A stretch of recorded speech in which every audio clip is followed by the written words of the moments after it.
Instagram accounts about, if I see one more person talk about cardio and not mention RT, I freak out. But that's true. Yeah, this is my like one of my personal pet peeves is we have these physical activity guidelines that came from the government, the Department of Health and Human Services, and it's put together based on all of the available evidence that we have. So they have these massive institutions with huge teams do these deep dives into the research and come up with a recommendation based off everything that is there. And so within the medical community, people are like, oh, you should walk more. You need to make sure you do your cardio. But they never, like very rarely, do they remember the resistance training piece. And the problem is they kind of turn it into this or thing. So cardio or lifting. And if you're going to do an or, you should do cardio. But the truth is you just need to do both. Because it's a very hard and statement within those guidelines that you do both the cardiovascular and the resistance training because they have unique benefits. I think I'm just going to throw out some rough mortality numbers here. So all-cause reduction in mortality from meeting the physical activity guidelines with respect to cardiovascular exercise, I think is somewhere on the order of 35%. I think that's 5-year mortality. And then looking at resistance training only, some of the metrics are closer to 20 to 25. But if you look at the standard deviations of those things, they're not actually statistically significantly different.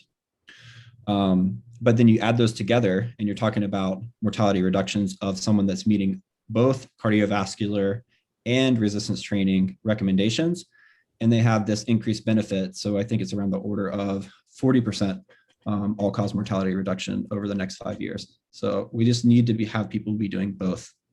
And I think we are all aware there are some things like falls that are not going to be improved very much by just walking more, right? And my big thing, especially with my patients, is if you can't stand up from a chair, you're not going to be able to walk. So we need to make sure that our patients are strong enough to stand so they can actually walk.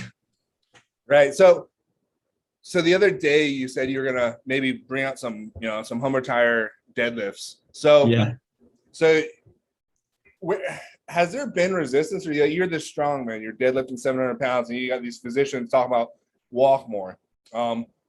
Is there a clash between like this new movement of like the pro resistance and like, correct me if I'm wrong, like heavy resistance? This isn't, 20 rep dumbbells. It's your deadlifts, squats. Is there resistance? And, what are people saying when you're like, oh, we're going to do some, Hummer tire deadlifts? What's like that reaction and relationship? Yeah. So the first response is like, oh, that sounds dangerous. Oh, you're going to get hurt. And so that's what I'm saying is like the prevailing idea within medicine is that incorrectly people think that resistance training by itself is pretty risky. But taking that further, that heavy resistance training is way too risky and should probably be avoided, right? Because you're just going to hurt yourself and that's going to be permanent. And, that is just so far from the case. So an appropriately progressive resistance training, like a resistance training protocol, is incredibly safe. And so, you have to figure out how to talk to these people. Some people will respond to evidence. So if you just like take what was called the Lift More trial, they took these 65-year-old women, and a lot of them, all of them were postmenopausal. And so their bone density is drastically reducing with each year, right? And so mean age, I think, was 65. And they had them do two things, two different groups. One group did this low intensity training at home, like body weight programs. So like body weight squats, and then maybe some light dumbbells and some yoga. And then another group did high intensity training with barbell movements. I think they were doing overhead press, squat, and deadlift. But they were doing 5 times 5 at 85%. Okay. 85%. So like, for those uninitiated, right? Like your 5 rep max is somewhere around, depending on the individual, somewhere around 88 to 89%. So this was pretty much like 10 out of 10 effort for most people, like maybe 9 out of 10 sometimes. But this is, they are working hard. And I just like have this, I tell this all the time. I have this picture of like the Golden Girls, like Blanche just yelling at Dorothy, like she's got to dig deep. Come on, Dorothy, one more squat. And so, but what they saw, right, they had one injury within the resistance training group, and it was a minor low back sprain that resolved on its own. All she did was modify her exercise for 2 to 3 weeks, didn't miss a single session. And this was a pretty big trial. I'd have to go back and look, but I think there was a couple hundred patients in it. And so what the big result of that was is it's safe, right? Doesn't seem to be more dangerous than doing these body weight programs. And the people that did the low intensity did not get the benefits that people did high intensity. So these older women, 65 and older, that did this heavy barbell training added bone mass to their spine. They actually got taller. Okay. And it does make you taller. Looking at things in terms of medicine that we monitor like a time to get up and go as a sign of your functional status, or a sit to stand test. They got better at these functional tests, and then not surprisingly, they increased their 1 rep max. So to me, what that says is that reduced their risk of falling, which if you have anyone elderly in your life, you've known someone that has fallen and got very sick very fast. And so that's a big risk of mortality. And we can do a lot there in our elderly population by making them lift and at an appropriate intensity. And so there's actually a Choosing Wisely campaign by the Physical Therapy Association that says, please do not underdose your older people because you think they can't handle it, right? Because you think it's too dangerous. They need this heavy resistance training to really have these health promoting properties come through. Okay, so I think this is a good time to bring in this. So how do you think that, if you don't, that's fine, but how do you think, so in my opinion, other than like Atlas stones and some things, it seems as though strongman are actually, safe, especially like say sled work or loaded carries, or even like front ball carries, you still have an isometric contraction, so you're not moving. Right. So where do you see that role in kind of like, do you do this type of things with your patients or elderly, young?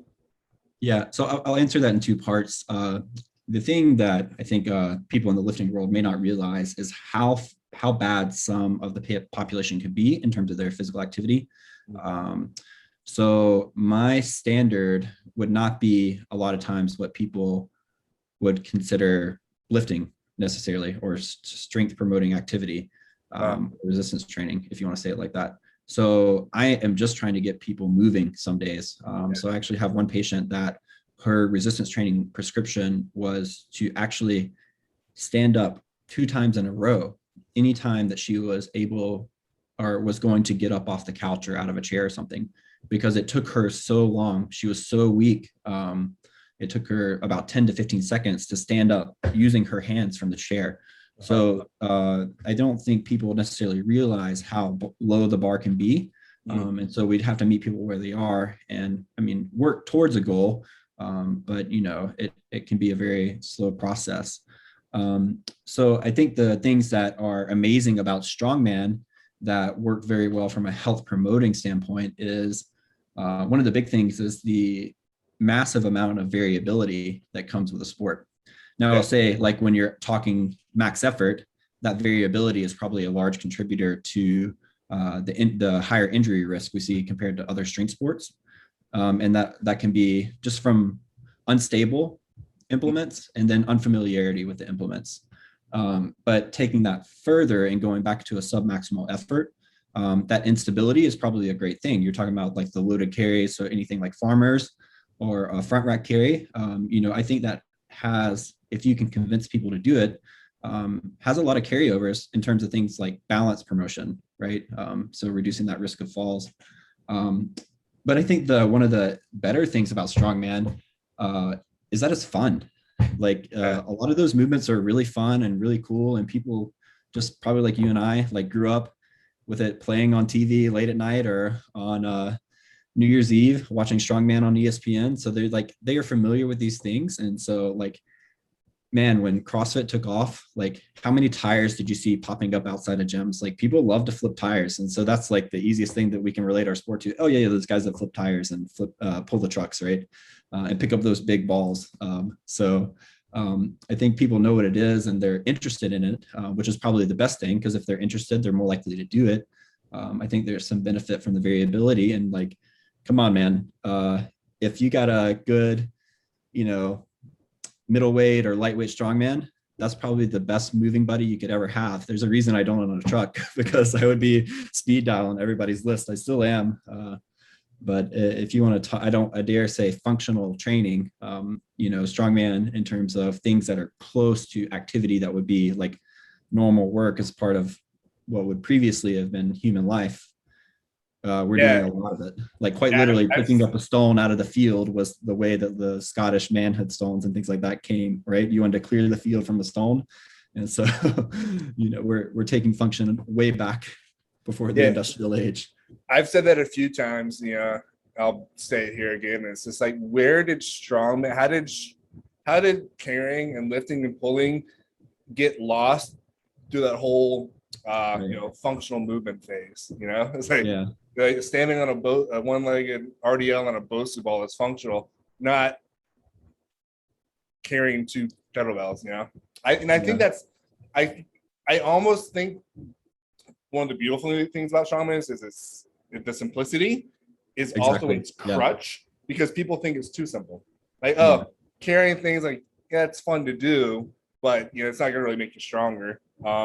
Throwing around carrying rocks, that looks cool, but it's probably it's almost people, especially now, people like all this craziness with tin bands and chains. You tell them to go lift up two kettlebells, and they're like, there's this disconnect between it's like it's too simple.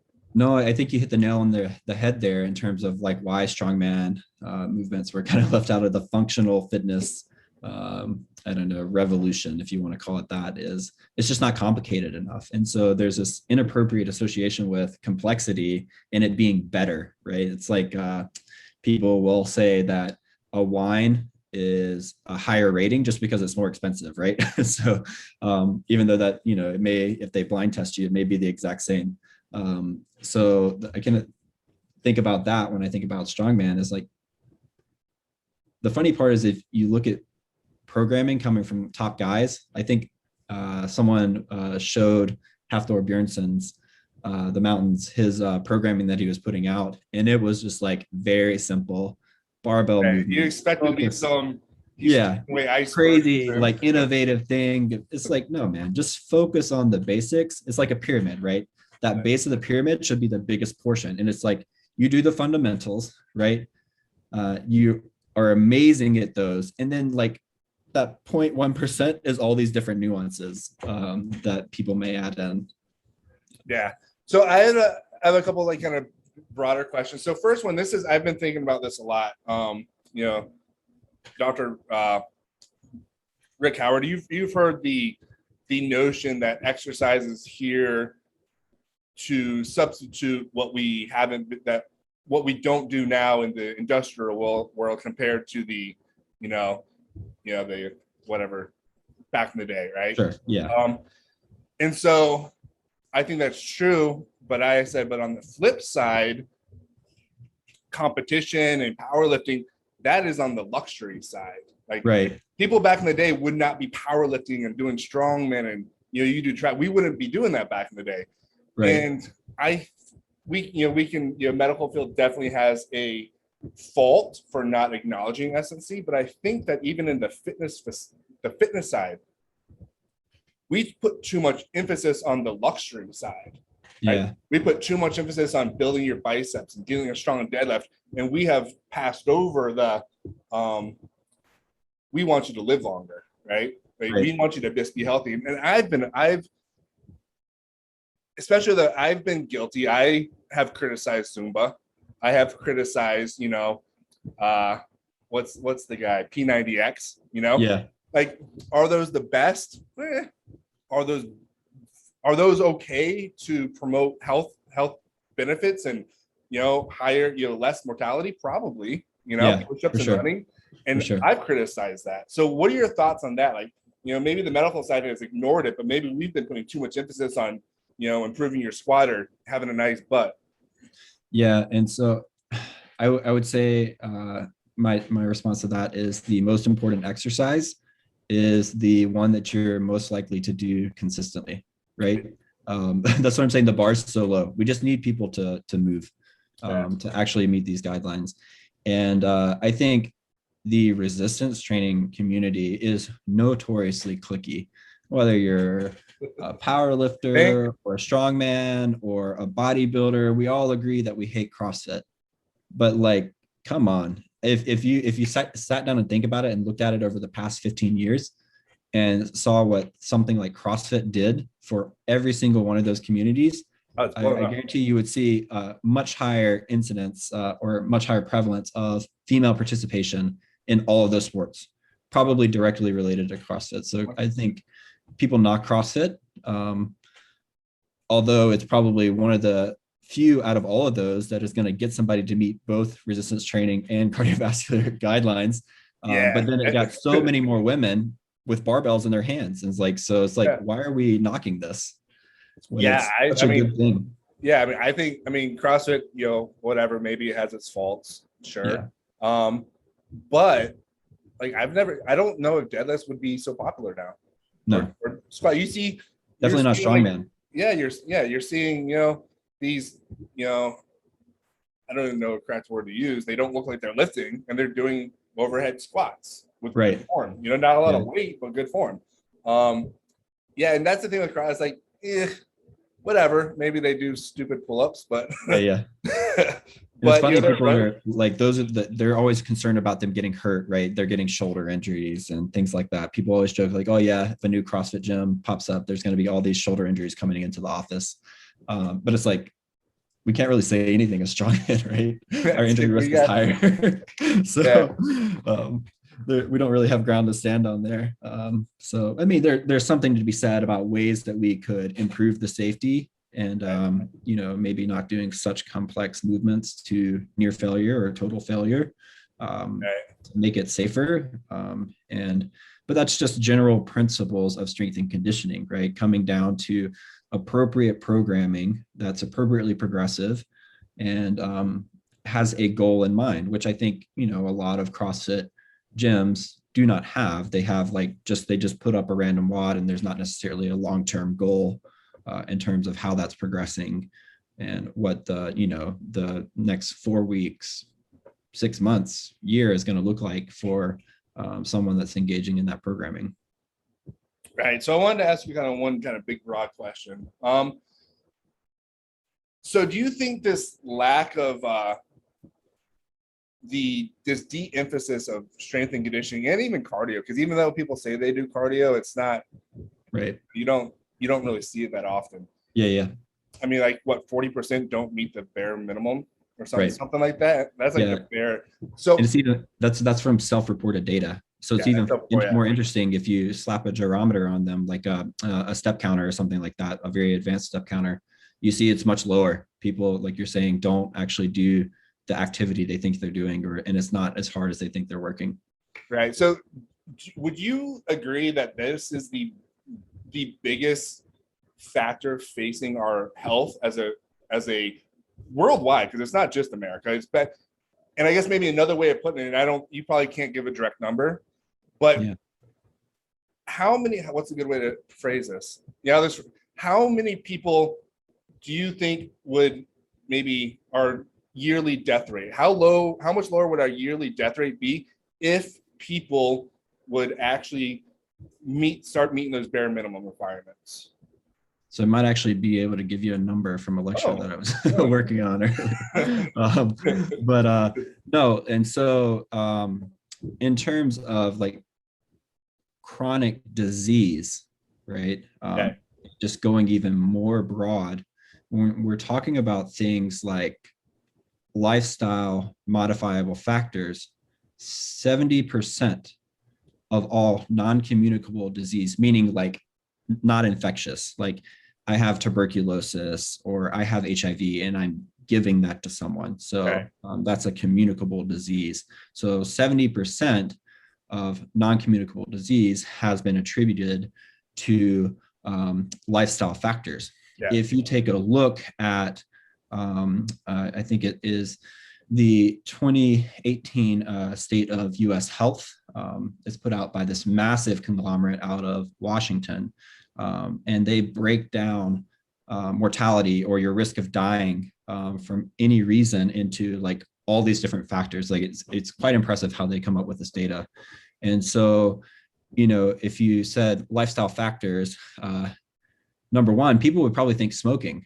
But if you look at the new data that was released in 2018, actually nutrition has passed smoking in terms of all cause of mortality. So changes in your dietary pattern are probably one of the biggest things you can do. Now, you would never want to do just one or the other, right? But I think I don't remember the exact placing, but physical inactivity, not meeting the physical activity guidelines, is 8th or 9th on that. So we definitely see a big piece of mortality coming from physical inactivity. And it's probably safe to say, if you're not hitting your nutrition, there's a good chance you're in that same bucket of your physical inactivity, because it's all right. And so for sure. And so all these different lifestyles, they're all interact, and so that's kind of, I think it's safe to say that if you're obese, you're probably not hitting your activity levels too. So, or your nutrition. Right. So it's all three of these things that combine, right? Would that be safe to say? So here you go. Here's your direct data point. 10% reduction in inactivity could avert 533,000 deaths every year. That's so at all 2020. Yeah, and I don't want to go down this path too far, which I would love to on another cast, but I'm kind of working on this thing with like COVID, and not to downplay COVID, but it's kind of like, how is this being ignored? Yeah. This is such like a divisive topic, why science has become divisive. Science is not supposed to be divisive at all, or like political at all. It's just like the science is what it is, right? Now there's interpretation of that, and we can go a little bit further with that, but that is what it is. Like, science doesn't care, what political alignment you have in terms of your ideals. It's just, so that's something very confusing to a lot of people within, I think, the medical community, is like, let's not politicize things that are just going to make people healthier. And so I think when people go down this line of why has nutrition and physical activity been ignored in terms of COVID, I don't think it has. I just think like we have much bigger messages in the short term to put out, like, hey man, go get vaccinated, right? That's something we can do right now to make change immediately, but we still need to be doing all the stuff. But guess what, man, we have to have doors open for you to come to my office to be able to talk to you about, making lifestyle changes. And so I don't think it's that, we are actively trying to ignore it as a whole in terms of the medical community. We know it's important. But I think a bigger concern of mine is that it becomes quite insensitive to people, and it almost comes off as judgy in terms of lifestyle choices. And so we don't want to do that. We don't want to make people feel judged so they don't come out and seek our help. We want to create, I don't want to say safe space, but we want to create this environment where they will feel comfortable seeking out information that can be health promoting for them.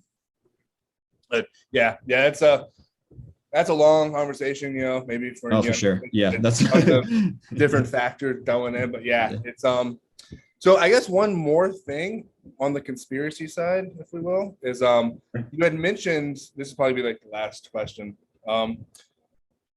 You had mentioned something about, physicians don't want to prescribe pills, right? Because that's a meme that, and I say it, it's like, don't prescribe pills, go to the gym.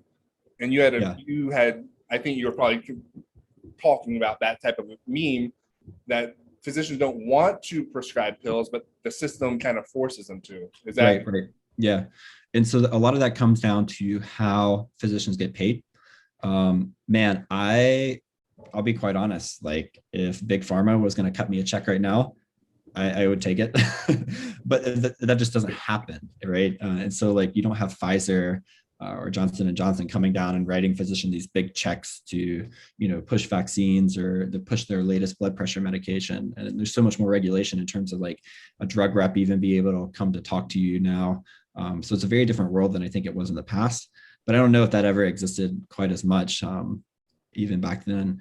So, but it does come down to how it's billed. So if you write someone a new prescription for a medication, we have 5 different levels of billing. That automatically puts me at that 4th level. So which does pay more than your standard visit, which is about a level 3. But to get to that same level, these are based on the new changes to the coding system. To get to that same level in terms of just talking and providing counseling to someone, it takes me 40 minutes as far as spending time with the patient and talking to them. So that time-based billing compared to, if you came in, right, and you had allergies and I prescribed you a new medication for your single problem, your allergies, that could take me 5 minutes. And I would, in my mind, I would confidently be providing appropriate medical care, right? And so it is, unfortunately, is a systemic problem. But I think there is still a piece, and this is what the organizations like the American College of Lifestyle Medicine are working on. Physicians don't think that having patients make these lifestyle changes will have a significant enough impact. And even further, they don't think patients will actually do it or it's worth their time. And so the things that I'll say about that is in terms of impact, right? Weight reduction and meeting physical activity guidelines will actually reduce blood pressure more than any single blood pressure medication out there on the market. So most of them are, if you're familiar with blood pressure, or even you just want to say that top number, it's going to, most blood pressure medications out there are going to do on average around 8 to 10 millimeters of mercury reduction of your systolic blood pressure, versus like a linear relationship with weight loss and your blood pressure going down, or adhering to a low sodium diet if you're prescribed that, right? Actually having your blood pressure go down quite a lot. And then talking about the people sticking to it. So they took people with heart attacks, right? These very scared people that just had this massive event in their life. So they're highly motivated to stick to a plan.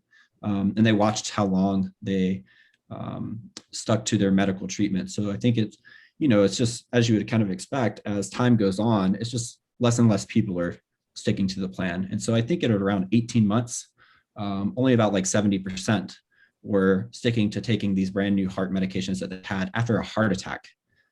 Well, they did it with nutrition and physical activity, and it's about the same. Like 70% are sticking to it at 18 months after an intervention. So it works, and people stick to it, but still, because of a lack of educational component within the current medical education system, like physicians are, 1, unaware, and then 2, the timepiece. Yeah. I could probably ask more, but one little tag on that. So do you think maybe with what you're doing, hopefully, are you trying to get more respect for qualified, right? Qualified strength and conditioning, maybe even like some higher pay raises. Because I'm sure you've seen some of like the, with the ISSN, they've been posting like some jobs and they're in charge of all the nutrition for colleges, and it's like $45,000, right? So is that a factor that maybe you guys will want to, I don't know, could have an effect? No, 100%. And I would say that in terms of physical activity, that's one of the biggest gaps we have. So if physical activity is important for your health, who in the medical field is responsible for helping you with that physical activity? And right now that question is, the answer is, there's not someone. So like your physician doesn't know about it, right? And they have other things that they want to focus on. And we just said that they have to spend a lot of time. And so it kind of, unfortunately, like you have to keep the doors open, right? So you have to see 13 patients in a 4-hour period to just keep your doors open, the way the current billing is. And so it can be harmful to, keeping the doors open if you're spending too much time on one person, is a very sad thing. So like, is it for your physician? I think most people would say it's not your physician. But my argument would be that your physician should know at least enough about it to know when they need help and how to get you started. So if they, how to get help, who do they go to for help? Well, if you're hurt, you need to recover, you need to rehab, right? We're going to send you to a physical therapist. But within the physical therapy community, you might think, oh, these are the guys, right? That's physical activity, right? They're the ones that are going to set you up with a home exercise plan. But again, a large part because of how insurance works, which is like incredibly front loaded on the physical therapy. Most of the money goes into those first few visits, and then they get paid a whole lot less with subsequent visits. Only about half of physical therapists think it's their responsibility to take a patient beyond returning to normal. Meaning like, okay, you're back to your normal baseline, but your normal baseline was not where we wanted it to be. So let's get you even better. So they're not there. I would say very few physical therapists are probably prescribing a resistance training or cardiovascular exercise prescription that is going to be actually getting you to meet those guidelines that we're talking about. So if those two people aren't doing it, then who else, right? There's no system currently within the medical field to like hire you a personal trainer to teach you about these things, or now there's this new section called medical fitness. So guys like Jeff Young coming up, exercise scientists, hopefully that are more educated on chronic conditions and how to modify exercise for those chronic conditions. So that is one very hopeful piece, but how do we get you connected with these guys? There's no referral system. And how do we make sure that, these guys are putting food on their table so they can continue to do this for more people? I'm actually going to be talking to him tomorrow. So I'm going to write. Awesome. Yeah. He's a great guy. He's taught me a lot for sure. Like definitely if you just follow his Facebook, you will learn a whole lot. He's very hardcore on this whole movement, which is, he turned me on to you. He asked me if I, truth be told, I was not. Awesome. Awesome. Yeah. So it's, it's just like, whose responsibility is this? And I think I would say it's all of us.